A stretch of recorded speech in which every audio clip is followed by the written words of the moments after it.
Trailer കണ്ടുപോകുന്നു first തന്നെ based on true events എന്ന് പറഞ്ഞിട്ട് തന്നെ തുടങ്ങുന്നത്. അപ്പോ നരിവേട്ട എന്നുള്ള നമ്മുടെ ടൈറ്റില് നരവേട്ട എന്നുള്ളത് മാതിരിയാണ് അത് എഴുതിയിരിക്കുന്നത്. അപ്പോ അതിന്റെ നമ്മളെ ഒരു വിടുതല വൈബൊക്കെ ഇത് വരുന്നുണ്ട് അത് കാണുമ്പോൾ. പിന്നെ ആസ് എ പെർഫോമർ ടോവിനോക്ക് നന്നായിട്ട് അഭിനയിക്കാനുള്ള ഒരു സ്കോപ്പ് പടത്തിൽ ഇപ്പൊ ട്രെയിലറിൽ കാണുന്നുണ്ട്. ഒപ്പത്തിനൊപ്പം സുരാജ് ചേരനൊക്കെ അഭിനയിക്കുന്നുണ്ട്. പിന്നെ നമ്മളുടെ അതിൽ തന്നെ മിന്നൽ മുരളിയിൽ ചേച്ചിയായിട്ടൊക്കെ അഭിനയിച്ചവര്.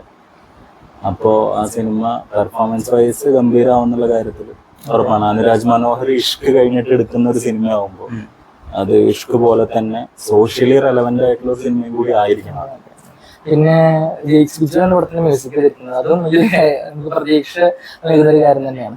നരിവേട്ട എന്ത് ജോണറാണെന്ന് നമുക്ക് മനസ്സിലാക്കാം. അത് സീരിയസ് ഫിലിമാണ്. അത്